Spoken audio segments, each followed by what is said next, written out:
አብርሽ ግን ምን አይነት ሰገጤ ልጅ ነው ማለት ነው። እንግዲህ ትናንትና ሩታን ይቅርታ ሊጠይቃት መጥቶ ነበር። እሷም በጣም ልክ ልኩን ነግረዋለች። ከረፈደ በኋላ እኔ ከወሰንኩ በኋላ ወይኔ ትናንትናው አነጋገሯማ በጣም ነው ደስ ያለችኝ ማለት ነው። እና እንግዲህ አብርሽ በ3 ቀንና በ4 ቀን ሩታ ምን ጊዜ ትረሳዋለች ብሎ ነው ኦኬ። ከሳምንት በኋላ መጥቶ ይቅርታ ቢጠይቃት መቼምሽ ትረሳዋለች ይባላል።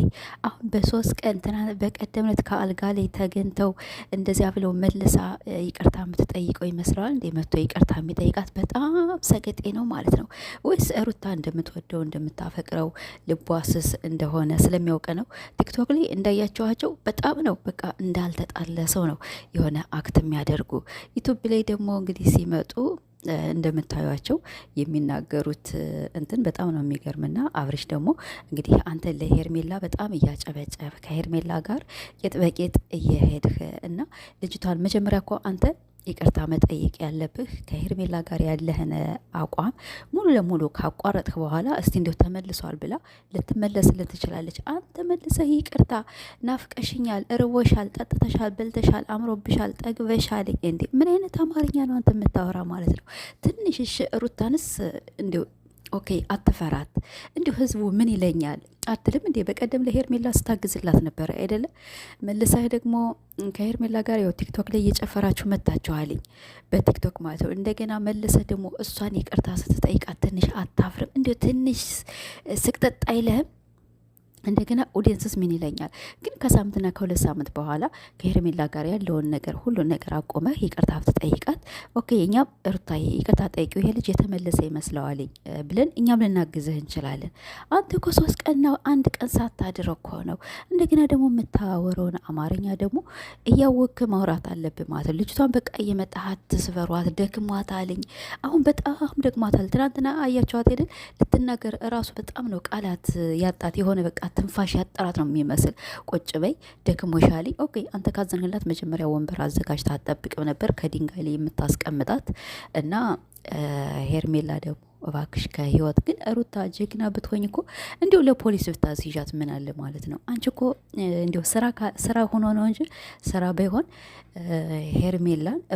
ሄርሜላን በፖሊስ ማስያዝ ትችላለች፣ መክሰስ ትችላለች። እንደዚያ ከባሏ ጋር እየተላላሰች ፍቅር እንደ ፍቅረኛ ግንባር ፍቅረኛ ነው አይደል? ግንባር የሚሳም ማለት ይሄ ፍቅረኛውማ ውሽሚት ናት፣ ግን ሚስት ናት ግንባር የምትሳም። ይሄ እኮ ማያፍር ወላ በሚዲያ ላይ የሆነ በዚህ ህዝብ ግንባሯን የሚስማት እንደገና ቁጭ ብሎ እንደ ንጉስ ደግሞ የሚያዘፍን ማለት ነው። እና እንግዲህ ትናንትና ሁላችንም በጣም አዝነናል። በተለይ አብርሽ በጣም ታሳዝናል ማለት ነው። በጣም ምንም የማትሰማ ትንሽ ሰው ምን ይለኛል የማትል ለሰው የማትጨነቅ አንተ ብቻ አእምሮህን ያዘዘልህን ብቻ ነው በቃ እየተከተልክ የምትሰራ። ይሄ ደግሞ አይሆንም። አንተ ትንሽ ከኛ ምክር ስትወስድ እንደገና ደግሞ ያን እያሰብክ ስትናገር ሰው ምን ይለኛል እያልክ ብትናገር በቃ ሰው እንዳለ ያዝንልሃል ማለት ነው። እና እየመጣችሁ በቃ አታሳምሟት። ያንም ሩታ ባልሽ አይሆንሽም፣ ያንም ሩታ ሄርሜላ እኮ እንደዚህ ንጹህ ናት፣ እኛ ንጹህ ብትሆን እንደዚህ በሚዲያ ላይ አትጃጃልም ነበረ ከሰው ባል ጋር። በተለይ ደግሞ እንደዚህ እርጉዝ ሆና እስካሁን ኦኬ እሷም ያው ትበቀላቸው ነበር በነገራችን ላይ ማለት ነው። አሁን እንዲሁ የያዘ ይዟት ነው እንጂ ሩታ በጣም ነበር የምትበቀለው አብርሽም ማለት ስትበቀለው ደግሞ አይተናል። አሁን ቀደም በጣም ከብዙ ሰዎች ጋር ስትበቀለው አይተናል ማለት ነው። አሁን ግን ምንም አታደርግም፣ መማታትም አትችልም። እኔን በቃ ምንም የማድረግ አቅም የላትም ብሎ ነው መሰል እንደዚህ ልጅቷን እንደዚህ በቃ ቅንጭላቷን በቃ እስከሚፈነዳ ድረስ እንትን የሚያፈነዳት እንዲሁ ምን አልሞት አለቻችሁ። ግን ልጅቷ በቃ ተኖርበት አሁን ተመችቶኛል ብላለች። እና ስለዚህ እየመጣችሁ እንትናት ብሏት እና አብርሽ ደግሞ በቃ ከሄርሜላ ጋር ያለን ጉዳይ ብታቆምና ከዚያ በኋላ እንኳን ሩታና እኛም ራሳችን እናግዛችኋለን፣ እኛም ራሳችን እናግዛለን። ያው ሁለታችሁም ነበር እኛ እኮ ድሮ ምን ወዳቸው። አሁን ግን ለሚስት በቃ በጣም ታዋርዳታለህ። በተለይ ደግሞ ከሰው ፊት የምታወራቸው አማርኞች የምታወጣቸው ቃላቶች በጣም የሚደብር የሚሰቀጥጥ እና ስለዚህ ሩታ ልክ ናት። በቃ ከሰው ፊት ለምን የምታዋርደኝ አለች። አዎ ከሰው ፊት አታዋርዳት፣ ከሰው ፊት እየመጣ አትሰግጥባት ማለት ነው። ይቅርታ ምትጠይቅ ከሆነ ደግሞ በስነ ስርዓት ይቅርታ ጠይቅ። ሩታ ደግሞ በቃ ማንም ሲደውልብሽ ባልሽም ሆነ ማንም ሆነ በቃ አታንሽ። አሁን አንቺ ያለሽበት ጉዳይ በጣም ያኔ ከብዶሻለኝ በጣም እኔ እንጃ የሆነ ስታወራ ምናምን ነገር በጣም ነው የምታሳዝን።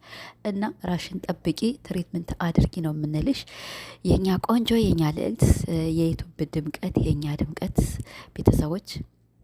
እንግዲህ ትናንት አብርሽ በመጣው በጣም ሁላችንም አናዶናል።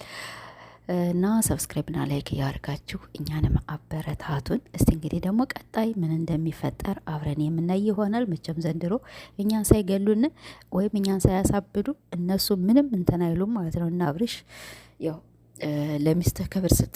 ለሚስትህ በተለይ ደግሞ ከቤት ኦኬ እንደፈለግ፣ ግን ሚዲያ ላይ ሰው የሚየው ነገር በጣም የምናወጣቸውን አማርኞች ወይም የምንናገራቸውን ቃላቶች እየመረጥን ቀስ እያልን ይህን ነገር ብናገር ሚስቴን ይከፋታል አይከፋትም፣ ለሰው ሚስትን ታትግል ሰው ያው አንተ አስተያየት ፈልገ ነው፣ እንድትሰድ ፈልገ ነው፣ እንድትፈምስ ፈልገ ነው ያንን ነገሮች እየመጣ ምትሰግጥ። ይሄ ነገር ለብዙዎቻችን ገብቶናል። ግን ቢሆንም ደግሞ ለሴት ልጅ በጣም ጥሩ አይደለም። የሴትን ልጅ ሞራል እንደዚህ መስበር፣ የሴትን ልጅ እንደዚህ እንትን ማለት ጥሩ አይደለም። እና ቤተሰቦች በሌላ ቪዲዮ እስከምንገናኝ ደህና ቆዩልኝ። ሰብስክራይብ እና ላይክ እያደረጋችሁ አበረታቱን።